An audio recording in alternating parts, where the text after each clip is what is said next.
Bismillahirrahmanirrahim. Assalamualaikum warahmatullahi wabarakatuh. Alhamdulillahi rabbil alamin. Alladhi hadana lidinil islam wal iman. Wa ma kunna linahtadiya lawla an hadana Allah. Ashhadu an la ilaha illallah wahdahu la sharika la. Ikraran bihi wa tawhida. Wa ashhadu anna Muhammadan abduhu wa rasuluh. Sallallahu alaihi wa ala alihi wa sahbihi wa sallama tasliman katsira. Amma ba'd. Kaum muslimin dan muslimat, para pendengar radio An-Nasihah dimanapun Anda berada, alhamdulillah kita senantiasa bersyukur dan memuji Allah subhanahu wa ta'ala atas berbagai karunia dan nikmatnya kepada kita semua, sehingga alhamdulillah pada hari ini kita telah memasuki hari ke-29 dari bulan Ramadan. Kita kembali berjumpa di kajian rutin kita khusus di bulan Ramadan, yaitu kajian interaktif Ramadan Siraman Hikmah menjelang buka puasa bersama Al-Ustadz Dzulqarnain bin Muhammad Sunusi hafizahullah. Dan alhamdulillah beliau telah hadir di tengah kita. Ahlan wa sahlan Ustaz. Ya, ahlan wa sahlan, barakallahu fikum. Mustami'in wa mustami'an. Baik, pendengar sekalian, insyaallah tema kita hari ini akan membahas tentang beberapa hukum seputar Idul Fitri. Jadi saya ulangi, tema kita hari ini yaitu beberapa hukum seputar Idul Fitri. Baik pendengar sekalian, marilah kita bersama-sama menyimak kajian hari ini dengan tema beberapa hukum seputar Idul Fitri. Oleh itu kepada Al-Ustadz kami persilahkan. Bismillahirrahmanirrahim. Alhamdulillahirabbil alamin. Wal 'aqibatu lil muttaqin wala 'udwana illa 'alal zalimin.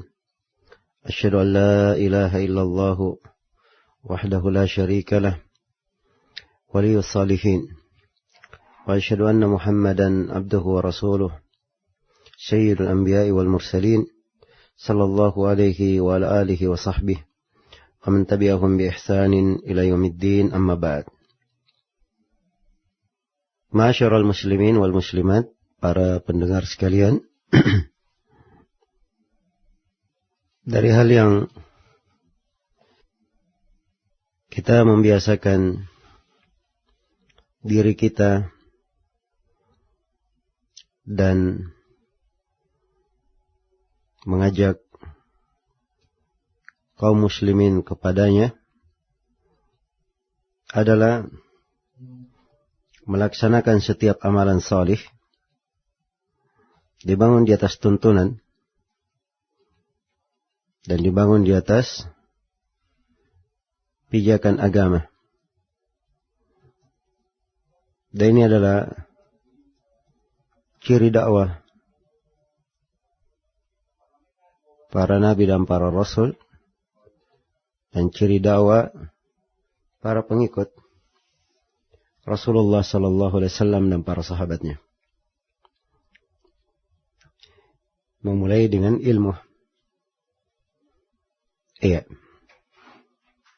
Kita akan menghadapi hari Id yang setiap tahun berulang. Kadang sebagian muslim masuk di dalamnya hanya mengikuti kebiasaan adat istiadat. Maka perlu pengenalan terhadap tuntunan agar supaya memberikan pahala yang lebih besar bagi seorang hamba.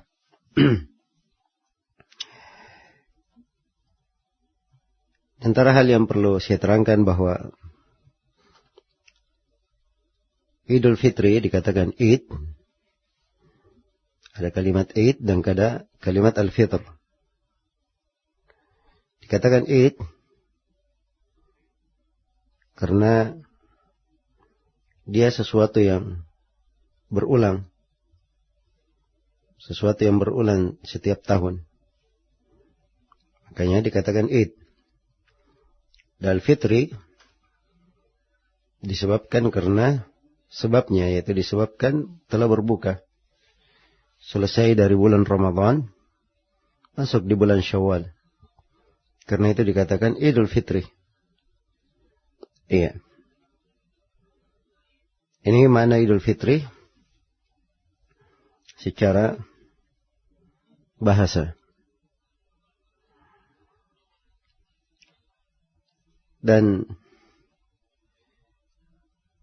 seorang di dalam menyambut Idul Fitri tentunya terkait dengan banyak hal. Iya. Sudah kita terangkan pada pertemuan yang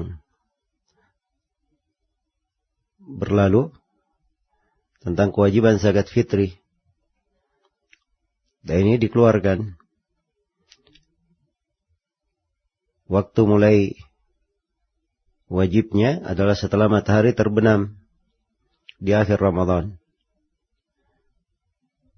Dan paling maksimal dikeluarkan adalah sebelum khatib berdiri melakukan sholat. Maka ini hal yang pertama yang hendaknya diperhatikan. Iya. Kemudian di dalam masalah takbir pada hari Id yang kita kenal sering disebut oleh orang-orang dengan malam takbiran, khusus untuk Idul Fitri, iya. Para ulama berbeda pendapat apakah takbirnya mulai dikumandangkan atau mulai dilakukan setelah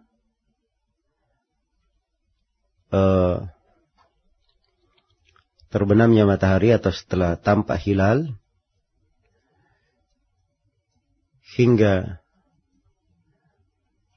pelaksanaan sholat Id, atau dia dilaksanakan setelah sholat subuh. Ada juga yang berpendapat dilaksanakan ketika akan keluar ke tempat Id saja, ke musalla. Iya, tidak ada hadits dari Nabi yang menjelaskan tentang hal ini, dan juga tidak ada ketentuan pasti dan pembatasan dari athar para sahabat. Tapi kita punya dalil umum dari ayat Al-Quran. Allah berfirman, وَلِتُكْمِلُوا الْعِدَّةَ وَلِتُكَبِّرُوا اللَّهَ عَلَى مَا هَدَاكُمْ وَلَعَلَّكُمْ تَشْكُرُونَ. Supaya kalian menyempurnakan iddah, bilangan bulan, dan kalian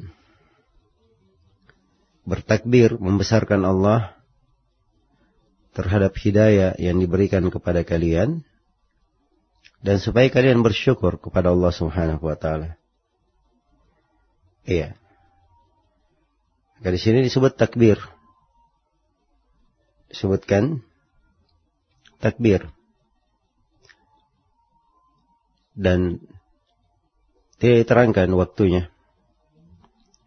Karena itu yang difatwakan oleh sejumlah ulama, ada keluasan di dalam takbir ini. Ya, walaupun sebagian athar dari as-salaf ada yang lebih mendekatkan kalau itu dilakukan setelah atau ketika keluar dari rumah menuju ke tempat sholat hingga imam berdiri untuk sholat. Tapi kalau misalnya dia melakukan di malam hari dan seterusnya, insyaallah ta'ala tidak ada masalah. Itu dari hal yang diperbolehkan. Iya. Baik. Dan terkait dengan bacaan takbir ini, tidak ada bacaan khusus bentuk takbir atau sigoh dari takbir dari Nabi Sallallahu Alaihi Wasallam. Ada dari athar para sahabat. Iya. Syah dari Ibnu Mas'ud radhiyallahu taala anhu, beliau bertakbir, Allahu Akbar, Allahu Akbar, La ilaha illallah, Allahu Akbar, Allahu Akbar, walillahil hamd.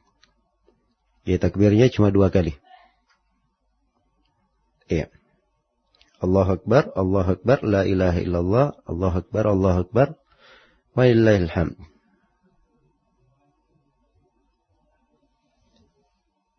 Juga ada sigah yang lain dari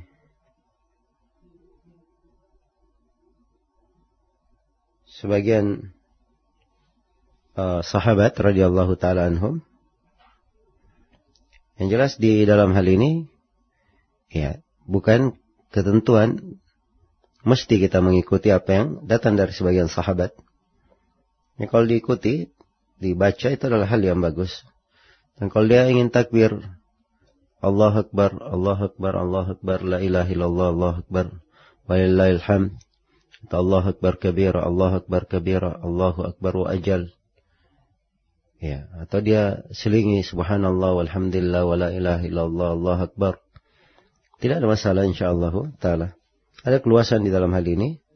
Pokoknya adalah seorang bertakbir, mengagungkan dan membesarkan Allah Subhanahu wa taala. Iya.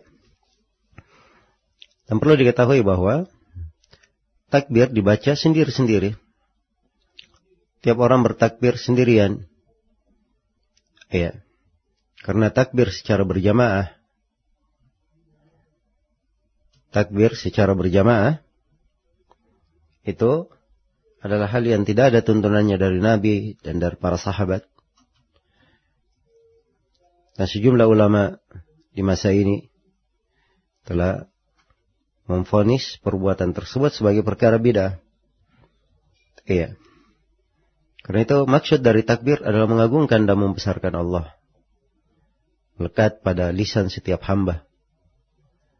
Yang membesarkan dan tampak simbol syiar Allah, syiar agama, sehingga terdengar suara takbir yang banyak dari kaum muslimin. Iya. Adapun mengadakan pawai khusus untuk takbir, ya keliling takbiran, membuat macet di jalanan, ya kadang bikin berantem, maka ini hal-hal yang tidak dibenarkan. Iya. Perkara yang tidak ada tuntunan yang pertama, kemudian yang kedua, itu adalah hal yang mengganggu kaum muslimin.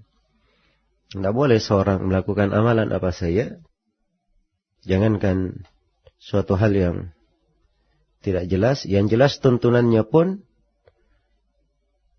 kalau dilakukan dan mengganggu orang lain, itu dipertimbangkan di dalam pelaksanaannya. Iya.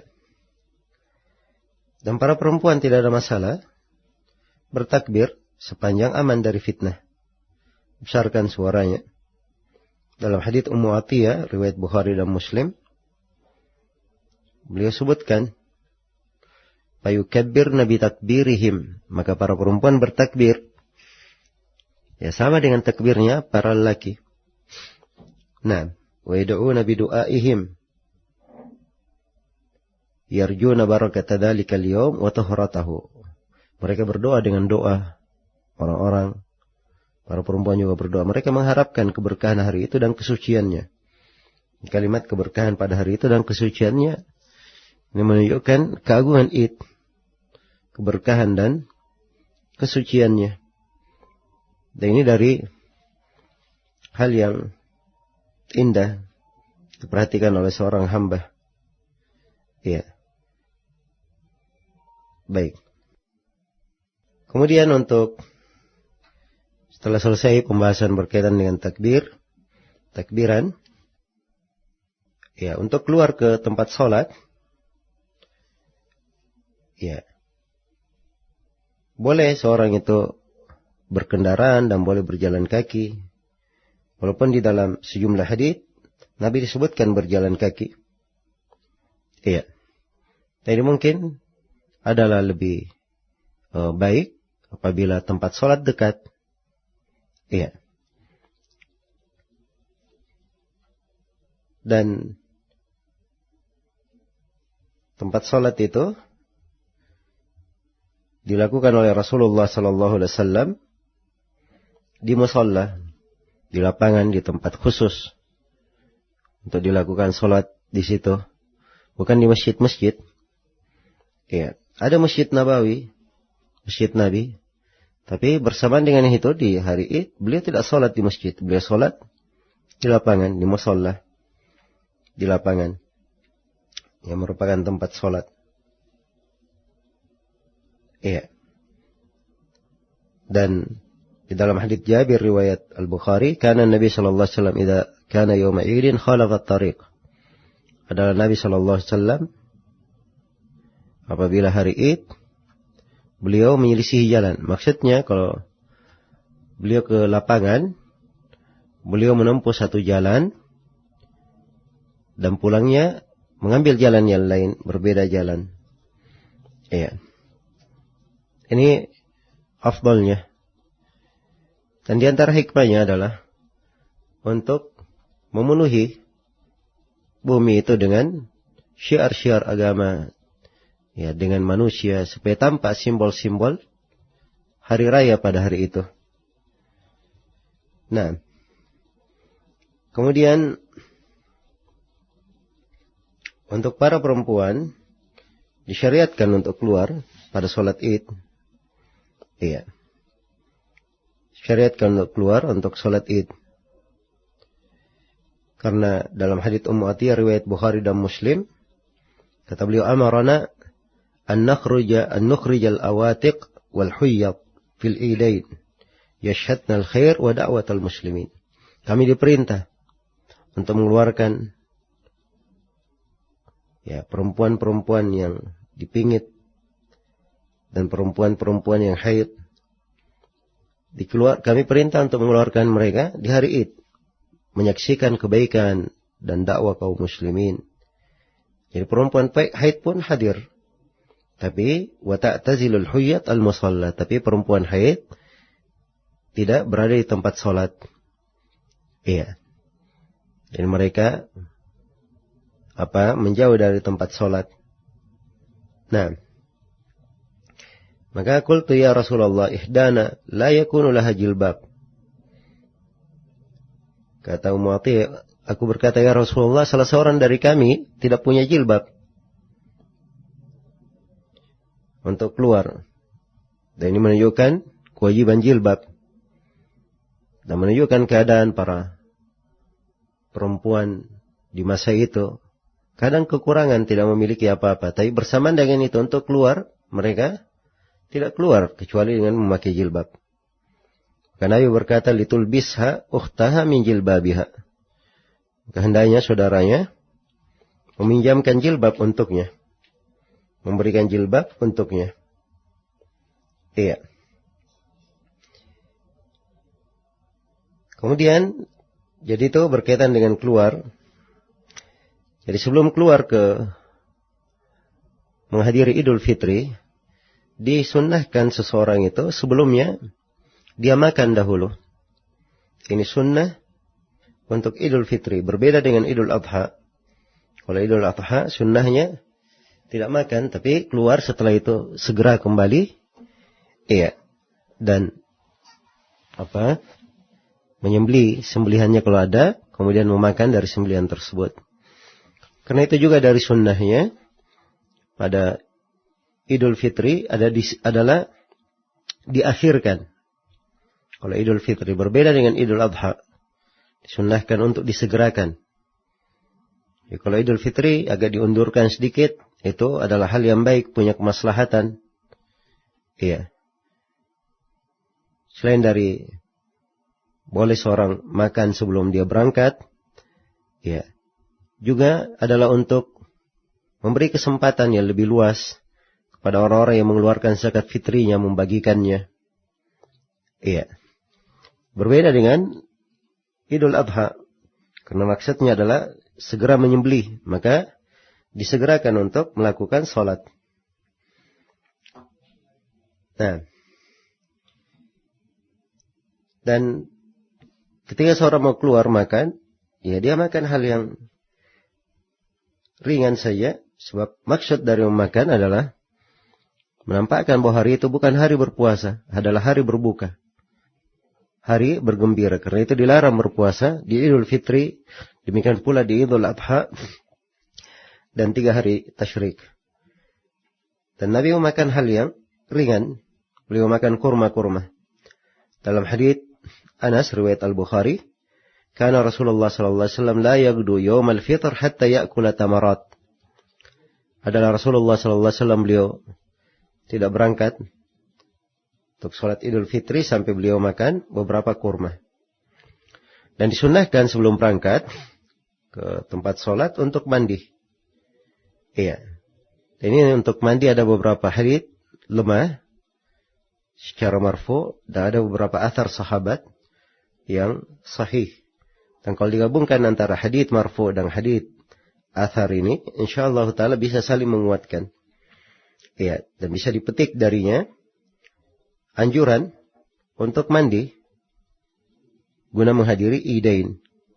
Dan ini kaidah umum pada tempat-tempat atau ibadah-ibadah yang berkumpul padanya kaum muslimin. Karena itu pada hari Jumat juga disyariatkan mandi sebelum menghadiri Jumat. Demikian pula salat istisqa disyariatkan untuk mandi sebelumnya. Iya.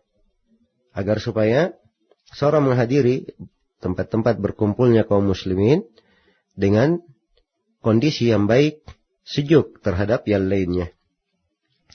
Iya. Kemudian ketika seorang telah mendatangi ke tempat sholat, ya, perlu diketahui bahwa tidak ada syariat sholat sunnah sebelum Idul Fitri dan tidak ada pula syariat sholat sunnah setelah Idul Fitri. Karena itu dalam hadits Ibnu Abbas, anna Nabi sallallahu alaihi wasallam shalla yaum al-fitr raka'ataini lam yusalli qablahuma wala ba'dahuma. Lam yusalli qablaha wala ba'daha. Nabi sallallahu alaihi wasallam salat Idul Fitri 2 rakaat. Beliau tidak salat sebelumnya, tidak pula salat setelahnya. Iya. Dan di pelaksanaan salat itu tidak ada mimbar, tidak ada adzan, tidak ada qamat. Ini tidak dikeluarkan oleh Rasulullah sallallahu alaihi wasallam dan juga tidak ada syariat adzan dan qamat. Iya. Tidak ada syariat as-salat jami'ah. So, kalimat as-salat jami'ah ini untuk salat gerhana, salat kusuf. Iya. Di kondisi genting, as-salat jami'ah. Adapun kondisi bergembira, tidak diserukan seperti itu. Nah. Kemudian terkait dengan salat Id. Iya. Ada silang pendapat di kalangan ulama, apakah salat Id itu wajib atau sunnah saja. Iya. Dan yang dikuatkan oleh banyak ulama kita, dan ini adalah madhab Abu Hanifah, satu riwayat dari Imam Ahmad, dikuatkan oleh Syekhul Islam Ibn Taimiyah, Ibn Al-Qayyim, Imam Asy-Syaukani, Syekh bin Baz, ya, Syekh Al-Albani, Syekh Ibn Utsaimin, Syekh Abdurrahman bin Nasir As-Sa'di sebelumnya. Mereka menguatkan tentang kewajiban salat Idul Fitri dan Idul Adha.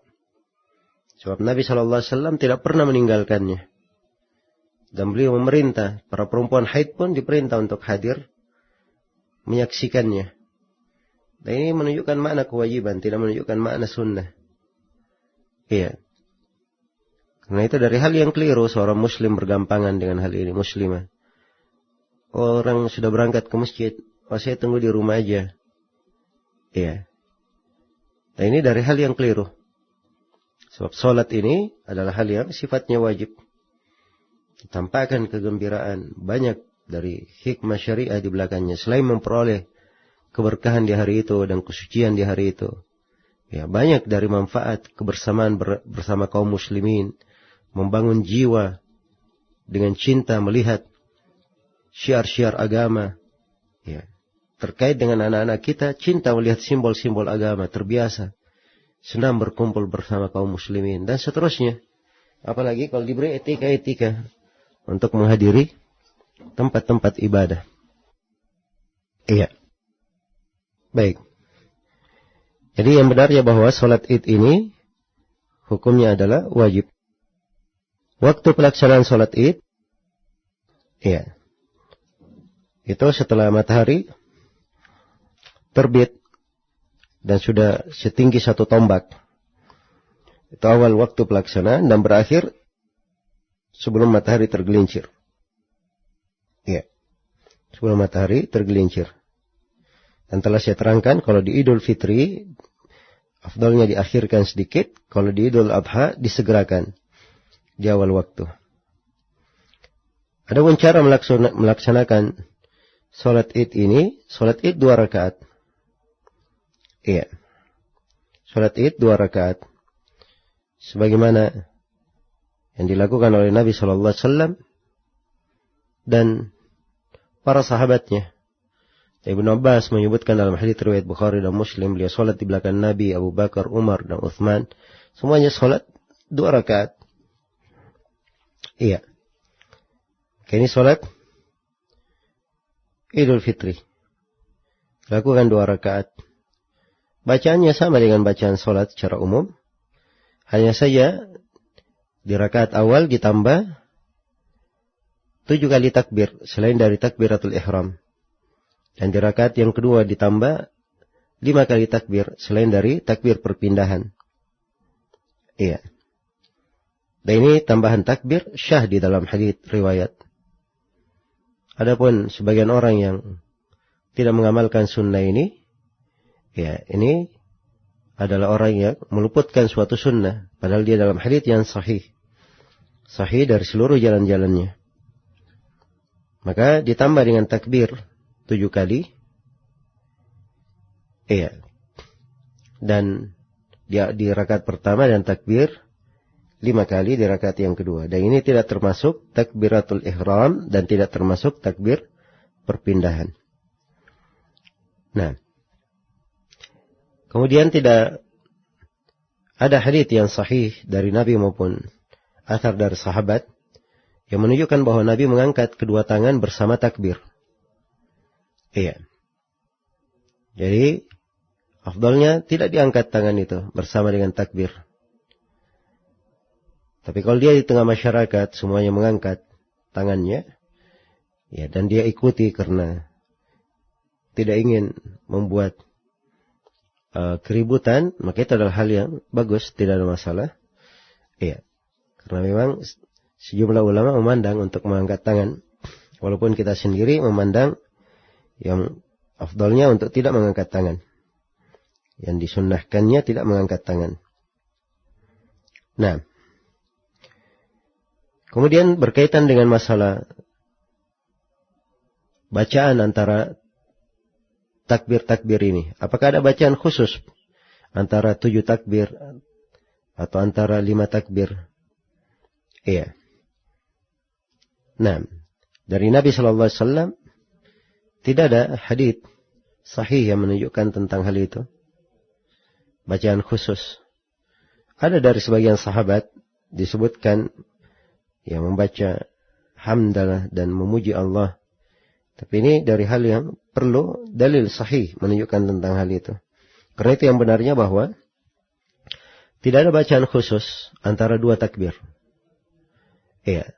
Tapi harusnya seorang imam dia menjaga kondisi jemaahnya, kondisi makmumnya.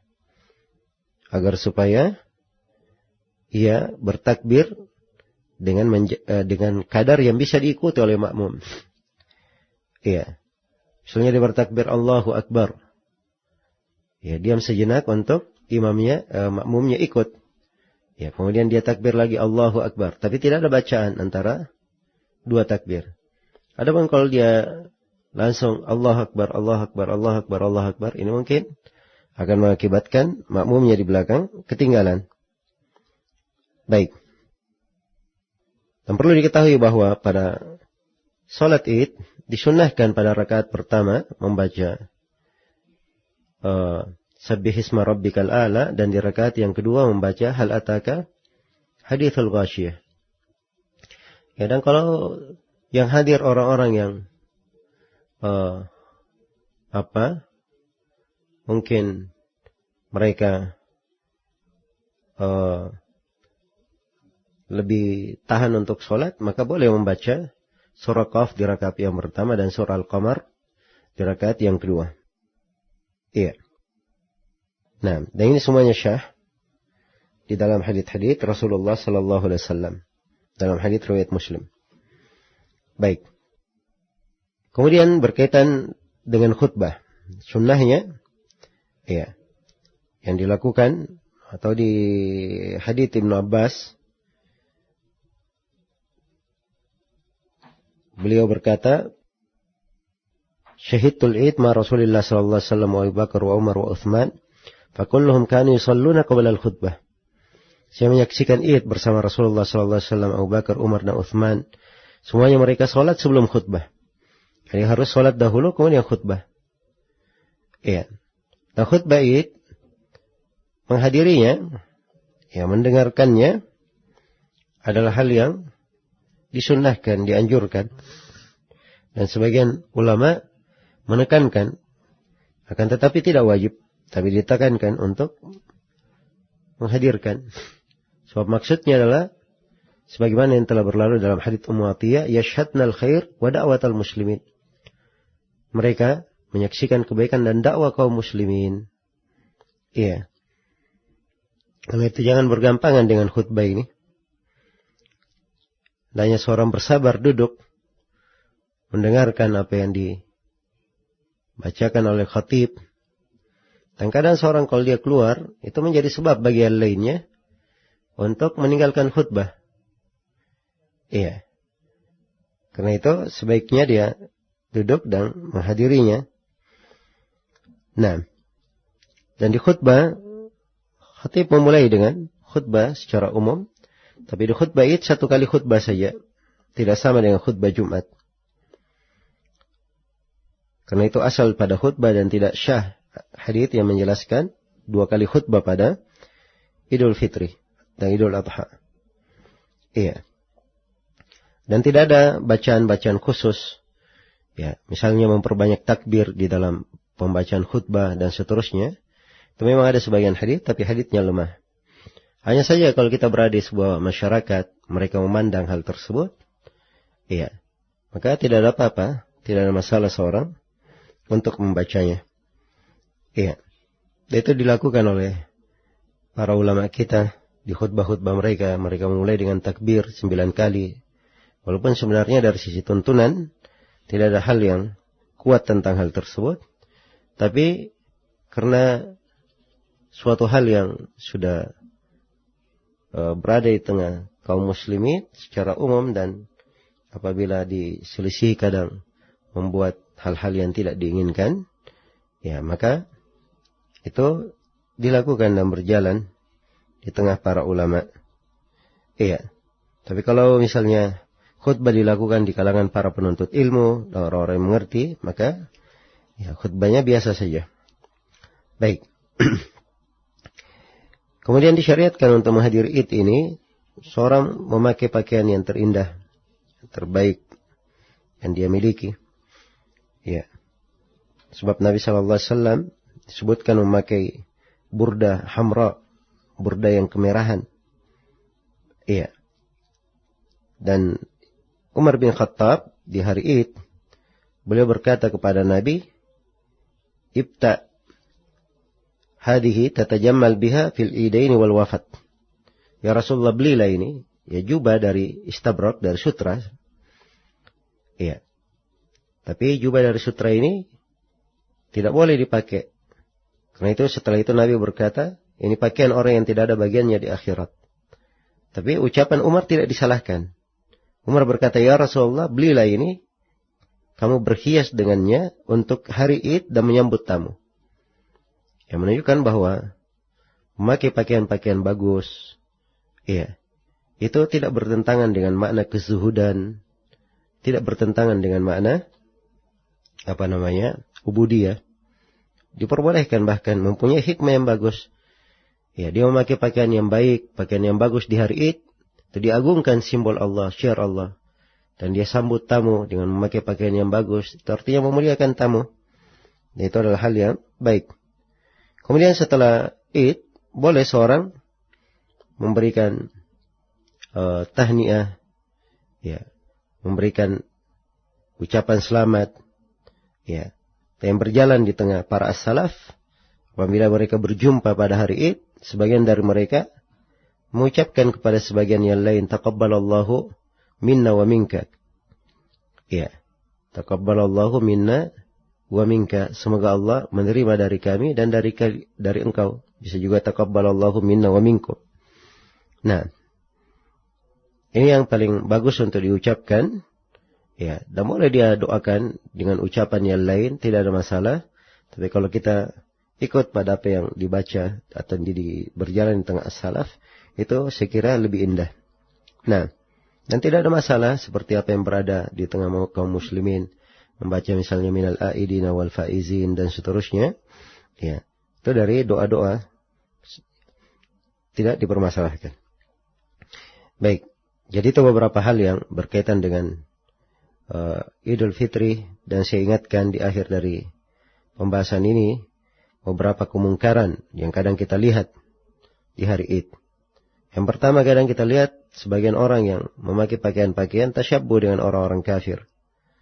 Iya. Kemudian mengiringi Id itu dengan lagu-lagu, dengan suara-suara rebana, dan seterusnya. Nah, dan di antara kemungkaran di hari Id, orang menghadiri Id, dia berhias, ya, tapi berhiasnya berlebihan. Laki-laki mencukur jenggotnya, dan perempuan bertabarruj. Ya, dan ini dari hal yang tidak dibenarkan. Kemudian dari hal yang mungkar juga adalah bersalam-salaman, ya, dengan perempuan-perempuan yang bukan mahram. Ini adalah hal yang dilarang. Sebab Nabi SAW bersabda, la yuta'ana ahadukum fi ra'sihi bimikhyatin khairun min an yamassa imra'atan la tahillalah. Apabila salah seorang dari kalian ditusuk jarum di kepalanya, itu lebih bagus daripada ia menyentuh perempuan yang bukan mahramnya. Iya. Dan juga dari kemungkaran, ya, kadang saling mengunjungi ziarah min ziarai. Tapi ini laki-laki menziarahi perempuan yang bukan mahramnya. Dan ini adalah hal yang keliru. Sebab Nabi SAW bersabda, iyyakum wad-dukhul ala nisa. Hati-hati kalian dari masuk menemui perempuan. Maka seorang bertanya, Rasulullah, faraitumul hamu, bagaimana pendapatmu dengan hamu, yaitu kerabat laki-laki dari pihak suami? Kata Nabi, al-hamu al-maut. Al-hamu adalah maut. Dan ini hadits Bukhari dan Muslim dari Uqbah bin Amir. Iya. Demikian pula di antara hal yang keliru adalah perempuan keluar dengan tabarruj. Ya. Dengan pakaian yang indah, dengan wajah yang sudah di make up, sudah dihiasin. Nah, dengan wangi-wangian. Dan ini semuanya adalah sifat-sifat dosa-dosa. Hal yang dilarang. Ya. Dilakukan oleh perempuan di selain hari Id. Apalagi dilakukan di hari yang agung. Ya. Karena itu jangan menghiasi hari yang berberkah dengan kemaksiatan. Kemudian dari kemungkaran mengkhususkan ziarah kubur di hari Id. Dan ini tidak ada dalil khusus tentang hal itu. Ziarah ke kuburan di hari Id. Iya. Kemudian dari hal yang mungkar juga adalah berlebih-lebihan mubaddir pada makanan, minuman. Nah, seorang tidak ada masalah berlapang, berluas dalam makan dan minum, tapi jangan masuk dalam batasan berlebihan dan mubaddir. Iya, sebab itu adalah sifat yang tercela. Nah, semoga Allah Subhanahu wa Ta'ala selalu mendekatkan kita semua menuju kepada jalan-jalan yang dicintainya. Dan semoga Allah Subhanahu wa Ta'ala menutup ibadah kita di bulan Ramadan ini dengan kebaikan, dengan suatu pengaruh yang indah, dengan pengampunan dan dengan rahmatnya.